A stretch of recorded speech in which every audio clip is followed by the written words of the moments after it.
본문에서 예수님은 하나님의 나라의 복음을 전하기 위해서 상당히 빡빡한 일정을 소화해 가시면서 가버나움과 갈릴리 유대 땅 지경에 복음을 전하고 있죠. 그런 가운데 어떤 무리들이 어린 아이들을 안고 마치 예수님이 그 어린 아이들을 만져 주시기를 바라는 마음으로 아이들을 데리고 주님 앞에 나온 겁니다. 늘 주님이 움직이시는 그 사역의 현장에는 참 많은 사람들이 응집해 있죠.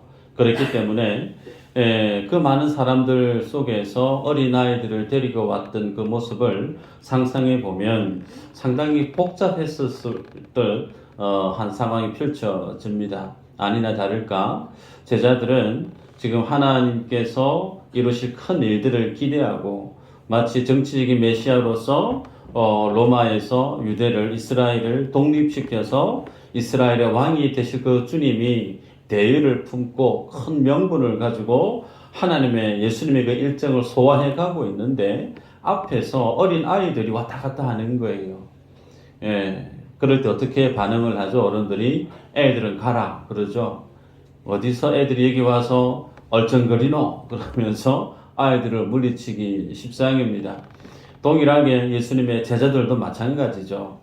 예수님이 큰 일들을 감당하고자 지금 복음을 전하고 있는데 갑작스럽게 아이들을 안고 오니까 그 모습이 곧 방해거리로 이해되어져서 그 아이들과 그리고 그 아이를 데리고 온 어른들을 꾸짖었다라고 성경은 기록하고 있습니다.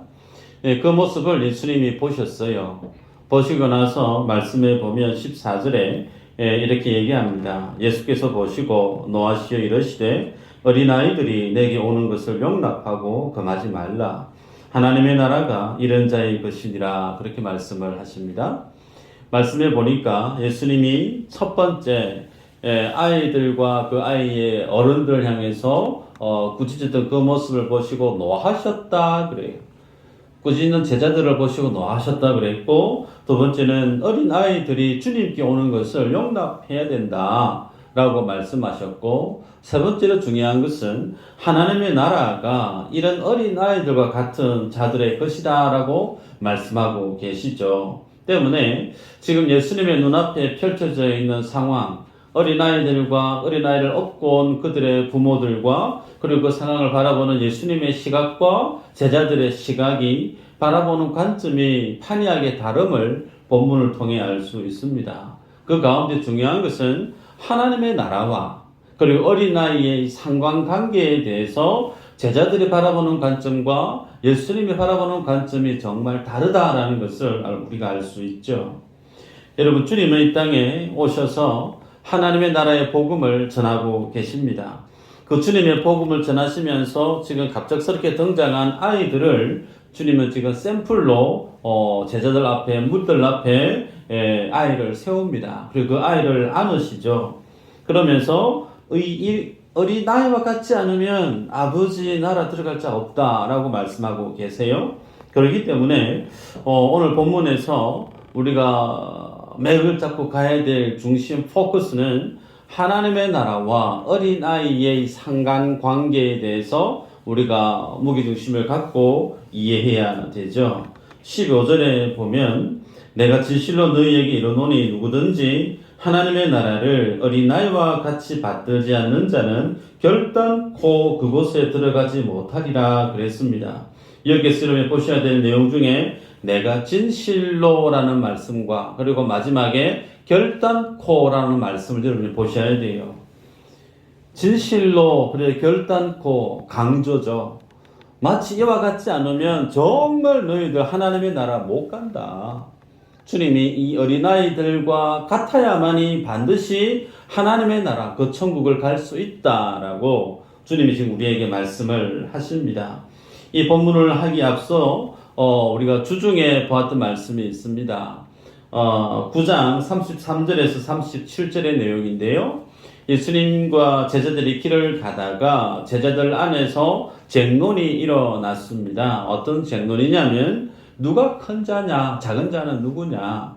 여러분, 한 나라를 건국을 하게 되어지면 그 나라를 건국함에 있어서 신하들의 공을 따지죠. 농공행상을 합니다. 마치 그와 같이 예수님이 지금 정치적인 메시아로서 이스라엘의 왕이 될 텐데, 그러면 그 중심에 큰 자 도대체 누구? 작은 자는 누구야? 그러면서 서로가 큰 자가 되기 위해서 거기에 관심이 다 쏠려 있는 그 상황 가운데 주님이 하시는 말씀이 있죠. 37절에 보면 누구든지 내 이름으로 이런 어린 아이 하나를 영접하면 곧 나를 영접함이요. 누구든지 나를 영접하면 나를 영접함이 아니요. 나를 보내신 이를 영접함이니라. 그러면서 지금 주님이 하시는 말씀의 관점이 어디에 있느냐면 어린아이 하나, 꼬맹이 하나, 그 아이를 영접하는 것이 곧 무엇을 하는 행위냐면 하나님을 영접하는 것과 같다라고 주님이 말씀합니다. 여러분, 영접이라고 하는 말 들어보실 때 가장 먼저 떠오르는 성경 구절이 하나 있을 거예요. 요한복음 1장 12절이죠. 영접하는 자, 곧 그 이름을 믿는 자들에게는 하나님의 자녀가 되는 권세를 주신다. 주님이 말씀하셨어요. 그래서 예수님을 영접하는 자가 하나님의 자녀가 되는 권세를 주신, 우리는 이 말씀에 대해서는 다 공감하고 아멘합니다. 그런데 예수님이 하시는 말씀이 나를 영접하는 것과 어린아이를 영접하는 것을 동격에 두고 있어요. 그래서 어린아이를 영접하지 않는 자는 하나님의 나라에 못 간다라고 주님이 지금 말씀하고 있습니다. 그러기에 오늘 우리들은 이 하나님의 나라에 들어가는 부분에 있어서 어린아이와 같은 자에 대한 상징성을 아주 강조하고 있는 모습을 보게 됩니다. 오늘 이 본문과 병행 본문에 해당되어지는 마태복음 18장에서는 어린아이들과 같이 되지 아니하면 결단코 아버지 나라 천국에 못 간다, 그런 말씀이 또 소개되죠. 18장 4절 5절인데요. 그러므로 누구든지 이 어린아이와 같이 자기를 낮추는 사람이 천국에서 큰 자니라. 또 누구든지 내 이름으로 이런 어린아이 하나를 영접하면 곧 나를 영접함이니 그랬습니다. 어린아이 하나 영접하는 거 나를 영접하는 것이다. 또 10절에서는요. 삼가 이 작은 자 중에 하나도 없인 여기지 말라. 너희에게 이르노니 그들의 천사들이 하늘에서 하늘에 계신 내 아버지의 얼굴을 항상 배우느니라.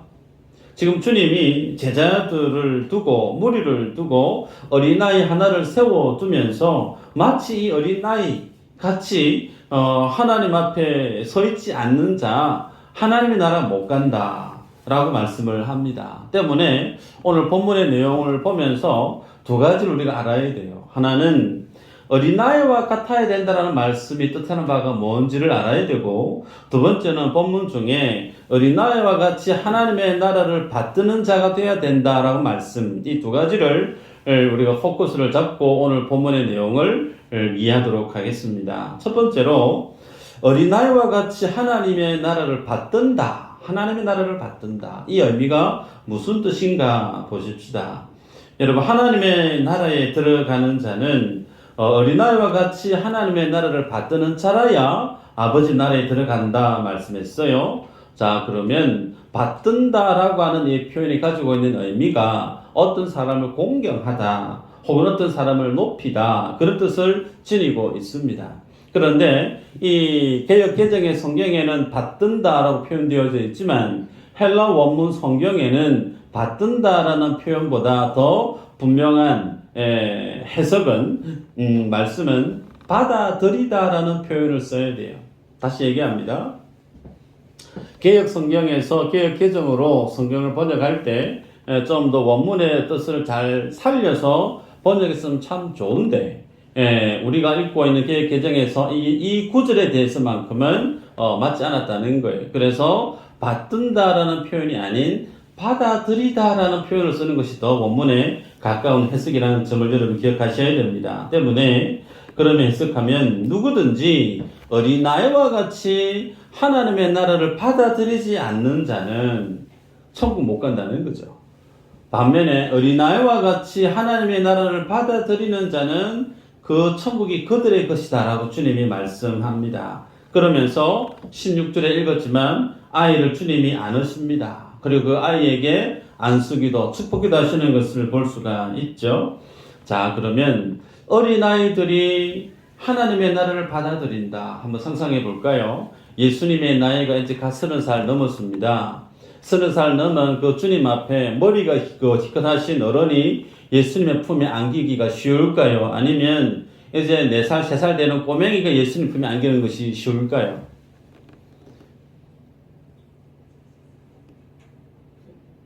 어려운 질문이죠. 어른들은 그리고 예수님이 젊잖아요. 젊기 때문에 나이 드신 어른들이 마치 아버지처럼 존경하는 어떤 큰 어른처럼 가서 푹 안기는 그런 모습을 좋게 상상하기 어렵습니다. 우리는 압니다. 예수님이 위대하신 분이고 정말 인품이 대단하신 분이고 훌륭하신 분이면 너무나 잘 알죠. 그래서 그렇게 존경하고 사랑하는 것을 우리 좋게 이해할 수 있는데, 그렇다고 해서 내보다 나이가 훨씬 어린 예수님께 가서 예수님 사랑합니다 그러면서 푹 안기는 거 좋게 어른들 입장에서 보면 어려운 거 맞습니다.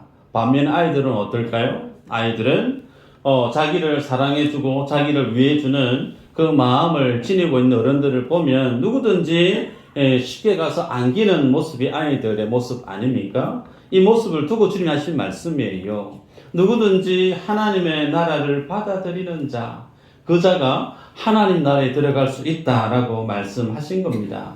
여러분, 그렇기에 이 말씀 앞에 우리가 설 때에 대조적으로 어린아이와 어른들의 모습이 구분이 되죠. 더더욱이 예수님의 제자들은 예수님을 어떻게 보고 있느냐면 이제 독립을 시켜야 될 이스라엘의 왕으로 등극하실 분으로 보고 있다는 거예요.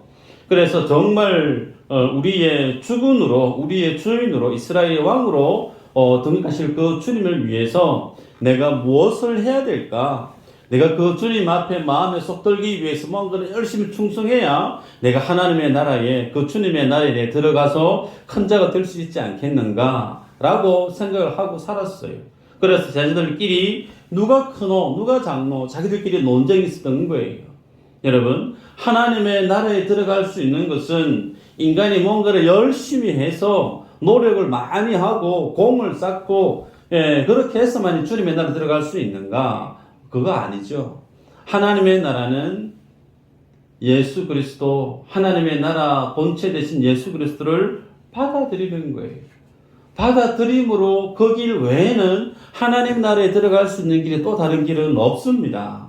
여러분, 어린아이와 같아야만이 이 하나님의 나라에 들어갈 수 있다. 이 말씀을 곡해하시는 분들이 왕왕 있습니다. 어린아이들 같아야 된다. 그 말 의미 속에 어린아이는 순수하다. 어린아이는 착하다. 어린아이는 말을 잘 듣는다. 그러니까 우리도 착해야 되고 순수해져야 되고 어린아이처럼 그렇게 마음이 깨끗해져야 된다. 이런 윤리적인 도덕적인 말씀으로 주님이 하신 말씀이 아니에요. 이 말씀은 주님 우리에게 말씀하는 것처럼 어린아이와 같아야 된다. 이 말씀 그 속에 전적으로 아버지를 의지하고 어머니를 의지하는 것처럼 주님을 전적으로 의지해야 된다는 겁니다. 창세기에 6장 5절의 말씀이 있어요. 제가 읽어드리면 여호와께서 사람의 죄악이 세상에 가득함과 그의 마음으로 생각하는 모든 계획이 항상 악할 뿐임을 보시고 그랬어요. 여러분, 항상 악하다. 어릴 때 악했던 아이의 그 생각이 장성하면 착해질까요? 성경은 그렇지 않다라고 얘기하죠. 더 악해집니다. 악한 자는 더 악해진다는 거예요. 그래서 아담의 후손으로 난 모든 인생은 그 후손이 아이이든 어른이든 남녀이든 노화를 구분하지 않고 모든 인생은 하나님의 시각 안에서 보면 하나같이 뭐라는 거죠? 죄인이라는 겁니다. 어른들의 입장에서 보면 참 아이들이 착하다. 어른들의 관점에서 보면 아이들이 참 순수하다. 그래서 너는 참 내보다 참 착하고 순수하다, 깨끗하다. 그렇게 평가하실 수 있을지 모르지만 여러분, 하나님의 기준을 나의 기준으로 평가절하할 수가 없잖아요. 하나님의 눈에는 모든 인생들이 똑같이 죄인이라는 겁니다. 그러기에 의인은 없다, 한 사람도 없다라고 말씀을 하죠. 여러분들이 어릴 때 가장 많이 익숙하게 불렀던 찬양이 있어요. 돈으로도 못 가요 하나님 나라. 기억하시죠? 맘 착해도 못 가요 하나님 나라. 어떻게 가죠? 거듭나면 가는 나라 하나님 나라. 믿음으로 가는 나라 하나님 나라. 그죠? 다들 주일학교를 훌륭하게 졸업을 다 하셔서 아직까지 기억하시잖아요. 하나님의 나라 어떻게 가는가? 착하다고 해서, 일 많이 했다고 해서, 공로를 많이 쌓았다고 해서 아버지 하나님 나라 갈 수 있는 거 아니죠. 오직 거듭나서 주님을 믿는 믿음의 이 길 외에는 아버지 하나님 나라에 들어갈 수 있는 길이 없습니다. 그래서 아이처럼 착해야 된다, 아이처럼 순수해야 된다, 깨끗해야 된다, 그래야만 주님 나라에 갈 수 있다가 아니라는 거예요. 여러분, 아이들은 철저하게 부모님을 의존합니다. 그 부모가 없으면 그 아이들은 살아갈 수가 없어요. 그래서 그 부모님께 자기의 생명을 내어 맡기고 살아가죠.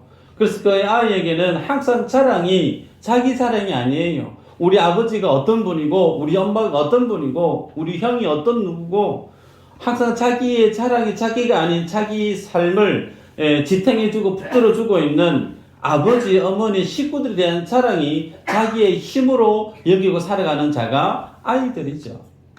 여러분, 그래야 된다는 거예요. 하나님이 나의 힘이고, 하나님이 나의 자랑이고, 하나님이 나의 가장 나를 맡길 수 있는 가장 안전한 요새 산성, 구원의 보정자 되신 그 주님을 가장 자랑하는 사람, 그가 어린아이와 같다라고 주님이 말씀합니다. 그런데 교회 안에 보면 고린도전서 4장 7절에 누가 너를 남달리 구별하였느냐? 네게 있는 것 중에 받지 아니한 것이 무엇이냐? 네가 받았은즉 어찌하여 받지 아니한 것 같이 자랑하느냐? 무슨 얘기냐면 고린도 교회 안에 하나님이 부어주신 은사가 참 많았죠. 은사가 많은 사람들이 많은 일들을 합니다. 그래서 그 많은 일들을 한 것으로 자랑을 했다는 거예요. 나는 그래도 김집사보다 더 일 많이 했다는 거예요. 나는 이건사보다 더 많이 훌륭한 일을 했다는 거예요. 그래서 나를 인정해 줘야 된다는 거죠. 그래서 자랑을 하다 보니 교회 안에 분파가 나뉘고 논쟁이 계속해서 사분오열 일어났던 교회가 고린도 교회 아닙니까? 그 모습을 두고 지금 사도 바울이 책망하는 거예요. 하나님이 너희에게 준 것이 너희가 받지 않은 것이 있느냐? 너희들 모든 것들 다 하나님께로 받은 것들 아니냐? 하나님이 주신 것을 가지고 너희들 자랑할 게 뭐냐라는 거예요. 너희가 예수 그리스도의 은혜로 구원을 받았으면 자랑할 것은 예수 그리스도 받은 그 은혜 외에 자랑할 게 아무것도 없는데 너희들은 무엇을 그렇게 자랑하느냐 책망하고 있죠. 그러면서 바울이 말미에 언급합니다. 하나님의 나라는 말에 있지 않다. 하나님의 나라는 능력에 있다라고 얘기하죠.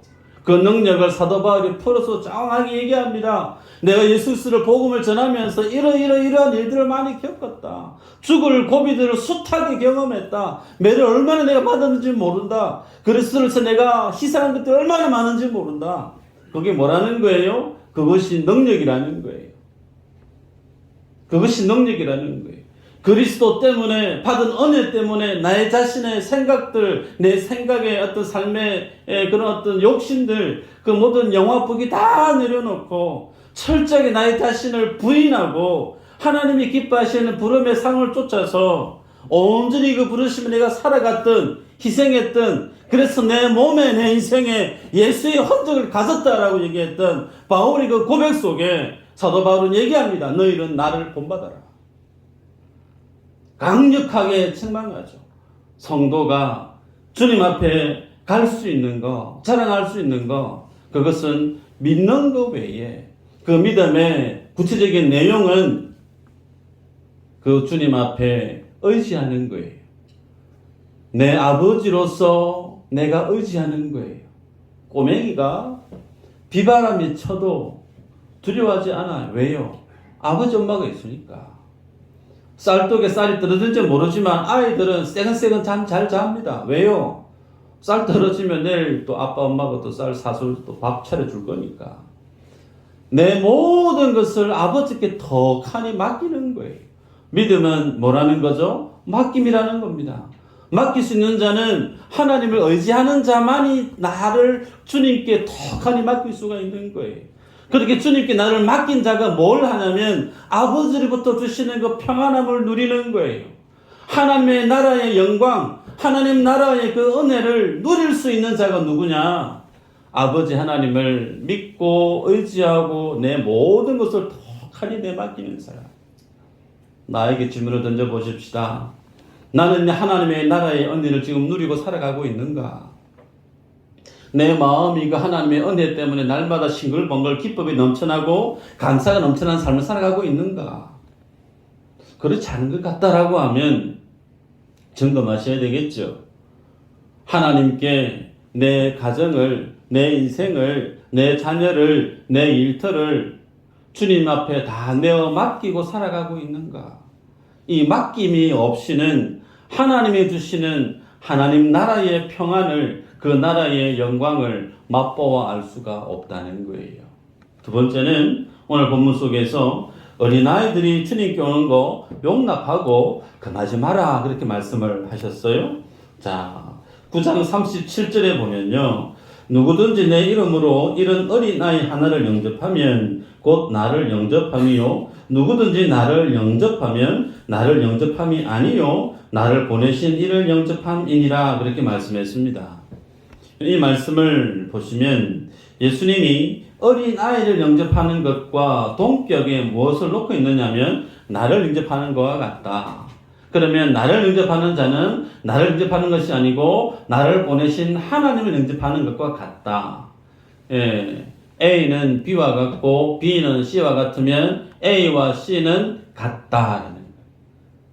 결론적으로 어린아이 하나를 영접하게 되어지면 나를 영접하는 것과 같고 하나님을 영접하는 것과 같다라고 말씀을 하십니다. 그리고 병행 본문의 10장 마태복음 10장 42절에는 또 누구든지 제자의 이름으로 이 작은 자 중 하나에게 냉수 한 그릇이라도 주는 자는 내가 진실로 너희에게 이르노니 그 사람이 결코 상을 잃지 아니하리라 하시니라. 옛날 성경에는 소자로 기록하고 있죠. 소자 어린아이입니다. 여러분 어린아이에게 냉수 한 그릇을 주는 거 오늘 우리나라의 문화 입장에서 보면 꼬맹이가 와서 아저씨 물 한 그릇만 주세요. 물 한 잔 주세요. 쉽게 정수기에서 시원한 물 한 여름에 뺏어 줄 수 있습니다. 그런데 지금 상황은 정수기가 없는 시대죠. 그 땅이 중동 땅입니다. 뜨거운 열기가 장렬하는 그 땅에서 냉수는 정말 귀한 거예요. 그 냉수를 구하려고 하면 새벽 일찍 서늘한 그 시간대에 일어나서 우물가에까지 가서 그 물을 길어 와야 돼요. 길어온 그 물을 아무렇게 놔두면 안 되겠죠. 예, 가장 서늘한 곳에 깊은 곳에 그 물을 보관하는 곳에 놔둬야만이 그 한기가 차가운 기운이 그대로 있겠죠. 그 물을 한 그릇 떠서 누구에게 주죠? 어린 소자에게 준다는 겁니다. 그 어린아이는 그 물 한 잔을 받아 들고 나서 참 감사한 일이긴 한데 그 물을 받아 마신 그 아이는 그 보답을 할 수 있는 힘이 있어요? 없어요? 없습니다. 그냥 주는 게 다예요. 다른 사람이고 다른 친구고 지인이고 하면 그 사람에게 내가 호의를 베풀면 소위 밥 한 끼를 사주면 그 친구도 나중에 무슨 일이 있으면 밥 한 끼 살 줄 어떤 환경이 되겠죠. 물론 그걸 계산하고 하지는 않겠지만 근데 어린아이는 받고 나면 줄 수가 없는 사람이에요. 그런 사람에게 내 것을 공을 들여서 수고를 들여서 만들어 놓은 그 냉수 한 잔을 한 것을 주는 거 그것을 주님이 뭐라고 평가하죠? 상 받을 짓이다 라고 얘기합니다. 그 상 하나님이 카운트하시겠다 말씀하고 계시죠. 마태복음 18장 5절 6절에 또 이렇게 기록합니다. 또 누구든지 내 이름으로 이런 어린아이 하나를 영접하면 곧 나를 영접함이니 누구든지 나를 믿는 이 작은 자 중 하나를 실족하게 하면 차라리 연자 맷돌이 그 목에 달려서 깊은 바다에 빠뜨려지는 것이 나으리라. 심지어 어느 정도로 주님 말씀하고 있느냐면 어린아이 하나, 그 당대에 여자와 어린아이는 인구 개수에 포함되지도 아니했을 뿐더러 일반 남성 사회 속에서 유대 사회 속에서 어린아이들은 그다지 눈길을 줘야 될, 관심을 가져야 될 사람으로 취급받지 못했던 사람입니다.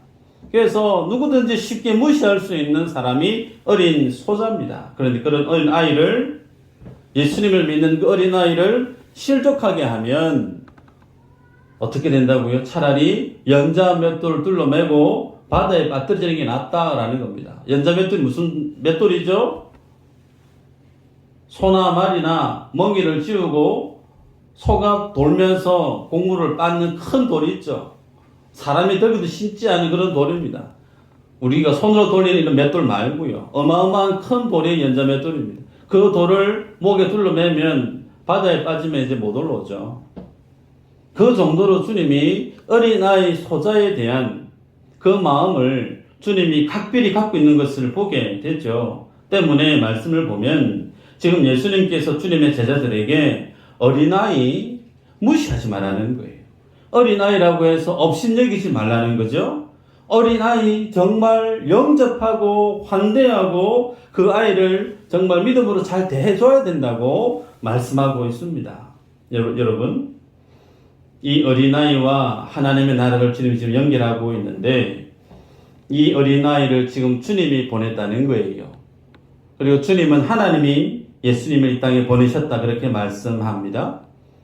어린아이 하나 영접하는 것 이꼴 하나를 영접하는 것 같다라고 말씀을 했어요. 때문에 여러분 우리들이 이 말씀 앞에 서면 내가 예수 믿는 자로서 이 땅 가운데 살아갈 때 내 마음에 내 상황 속에 많은 사람들과 함께 어우러져 살아가고 있으면서 그 많은 사람들을 내가 어떻게 대해야 되는지에 대해서 이 말씀이 오늘 우리에게 교훈하고 있죠. 소위 교회 예배를 드리는데 말쑥하게 차려입으신 재력가가 옵니다. 통영에서 돈 많기로는 1, 2위 하는 사람이 왔단 말이죠. 혹은 통영에서 나름 고위 공직에 있는 분들이 우리 교회에 등록하려고 왔다는 거예요. 혹은 많은 사람들이 내가 난데라고 하면 그분 앞에 가서 고개를 억측 수그리면서 정말 많은 사람들부터 존경을 받고 있는 사람이 교회에 들어옵니다. 그러면 양 목사가 어떻게 할까요? 네. 허리가 폴더가 되겠죠. 아이고 오셨느냐고. 교만하게 오셨어요. 그렇게 하지 않을 겁니다. 아마 저 같아도 잘 오셨다고 그럴 겁니다. 그런데 그건 당연할지 모르겠죠. 그런데 그렇지 않고 동네에서 사람들에게 그다지 인정받지 못하는 사람이 있습니다. 옷을 입은 모습도 그다지 눈길이 줄 만큼 그렇게 귀티나는 모습도 아니에요. 많은 사람들이 무시해도 될 만한 그런 어떤 삶의 처지에 있는 사람이 교회에 터벅터벅 들어옵니다. 근데 그 사람에게 어떻게 대해야 될까요? 똑같이 교회에 오셨느냐고 폴더처럼 환영의 마음으로 그 사람을 맞이해야만이 된다는 거예요. 그런데 그렇지 않고 그 사람의 환경, 배경 때문에 그 사람을 평가해서 그 사람을 홀대하듯이 교회에서 그 사람을 대우했다, 맞이했다. 그 자세는 오늘 본문의 말씀과 정면으로 대치되는 믿음의 모습입니다. 그러기에 여러분 우리 기억하십시다. 주님이 우리에게 보낸 사람이 누군지 우리는 몰라요. 주님이 어떤 사람을 내 인생 가운데 보낸 사람인지를 모릅니다. 그런데 주님이 내게 보냈다는 그 사람을 오늘 본문에서는 영접해라. 그 사람을 환대해야 된다라고 말씀을 하시죠. 그런데 그 보냄을 받은 그 사람이 정말 인품이 훌륭해요. 정말 인격적이에요. 많은 사람들이 볼 때 저거 참 닮고 싶다. 그런 어떤 성품을 지닌 사람이면 그런 분을 섬기는 것이 어려울까요? 그다지 어렵지 않을 겁니다. 괜찮을 거예요. 즐겁고 기쁘게 그분을 섬길 수 있는 마음이 우리들 안에 있을 겁니다. 그런데요, 하나님이 보낸 그 사람이, 그 어린아이가 성격이 괴팍해요. 이기적이에요. 자기밖에 몰라요. 말씀만 일으켜요. 사람의 마음을 후비파는 말을 곧잘 합니다. 그런 사람이 내 앞에 턱하니 왔다 생각해 보십시다. 여러분, 그런 사람 계속 만나야 돼요.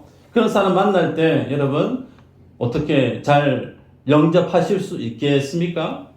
쉽지 않을 거예요. 쉽지 않을 거예요.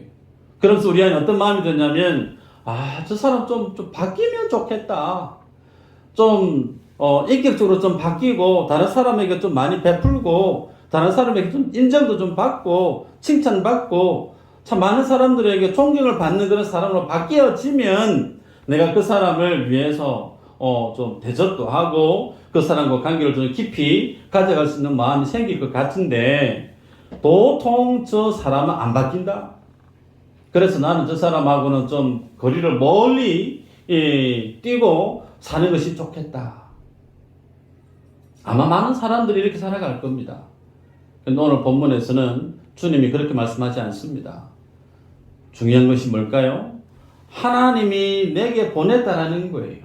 보냄을 받은 자가 어린 아이인데 어린 아이와 같은 그 사람이 성품이 좋거나 성품이 좋지 않거나 상관없다는 거예요. 하나님이 내게 보냈다라고 하는 그 권위, 하나님께로부터 보냄을 받은 자면 그 사람의 모습이 어떠하든 상관없이 뭐 해야 된다는 거예요? 영접해야 된다는 거예요. 하나님께로부터 보냄을 받은 자라는 사실이 내 안에 사실로 말씀 가운데 믿어지면 그 사람을 무조건 그 사람의 모습이 좋든 나쁘든 상관없이 그 사람을 영접하고 환대해야 된다고 주님이 말씀합니다. 여러분들이 세상을 살아오셨을 거예요. 많은 사람들을 경험해 보셨을 겁니다. 사람이 잘 바뀌던가요? 잘 안 바뀝니다. 교만한 사람은 계속 교만하게 살아가기 쉽습니다. 이기적인 사람은 이기적인 삶의 태도를 그대로 유지하고 살아가는 경우가 허다히 많습니다. 그래서 그 사람이 변화되어지면 그 사람을 좀 잘 섬겨야지 그런 마음으로 살아간다라고 하면 우리는 평생토록 하나님의 말씀을 그대로 붙들고 살아갈 수가 없게 돼요. 여러분, 사람이 바뀌는 것은 하나님과 나와의 문제 속에서 별개입니다. 하나님이 못된 사람을 내게 허락해 주셨던 고약한 사람을 허락해 주셨던 그거 상관없이 주님이 내게 허락한 사람이 맞다라고 하면 나는 뭐 해야 되냐면 그 사람을 영접해야 된다는 거예요. 왜요? 하나님이 그 사람을 내게 보냈기 때문에 그래요. 여기에 이유가 토가 달릴 계제가 없습니다. 그래서 주님이 어린아이와 같은 그 아이, 주님이 오늘 본문 속에서 묻지 않습니다. 착한 아이인지 말씀꾸러기 아이인지 묻지 않습니다. 그냥 안으세요. 안으시고 아이 머리 위에 축복 기도를 해주고 있는 모습을 보게 되지 않습니까? 오늘 우리의 삶들 속에 마찬가지입니다. 주님이 내 인생 가운데 어떤 아이들을 허락해 주시는지 모릅니다. 모양은 어른인데 그 마음이 아이와 같은 이들이 있을 수 있어요. 그 사람들 구분하고 갈라치고 저 사람은 내 마음에 쏙 드니까 담아야 되고 저 사람은 내 마음하고 저는 상관없으니까 열외. 여러분, 그렇게 살아서는 안 된다는 겁니다. 주님은 하나님의 이름으로 보낸 그 사람을 영접하고 살아야 된다. 그 사람을 영접하고 환대하고 그렇게 대하는 그가 하나님의 나라에 그 하나님의 나라를 소유한 자로서의 삶을 사는 자의 모습이다라고 말씀을 합니다. 바라기는 이 한 주간 동안 여러분들이 하나님과의 관계가 깊어지기를 축복합니다. 그 주님을 더 의지하시고 그 주님을 의지하기 힘든 이유는 하나님을 내가 모르기 때문에 그래요. 하나님 어떤 분인지 내 안에 확신이 없으니까 그분께 내 삶의 문제를 톡하니 맡기지를 못하는 거예요. 꼬맹이가 내 아버지가 나를 어떻게 사랑하시는지를 아는 아이는 저기 장롱 위에서라도 훌쩍 뛰어내리죠. 아빠 부르고 난 다음에 그냥 뛰어내립니다. 고민 안 하죠. 아버지를 믿으니까 맡김이죠. 하나님을 내가 그렇게 잘 알면 우리는 그 주님 앞에 내 모든 것을 맡기게 되죠. 그것이 뭐죠? 믿음이라는 겁니다. 믿음은 맡김의 표현이죠. 그래서 그 믿음의 맡김의 삶을 살아가는 자는 하나님 나라의 영광을, 그 은혜를, 축복을 누리는 누림의 삶을 살게 되죠. 그 하나님의 나라를 누리는 인생은 구분하지 않습니다. 좋은 사람만, 나를 이해하고 나를 인정해주는 사람만 내 사람으로 그거 아니라는 거예요. 어떤 사람이든 주님이 내게 보낸 사람이면 그 사람의 모습과 상관없이 그 사람을 영접하고 환대하는 믿음의 삶을 사시기를 주의 이름으로 축복합니다.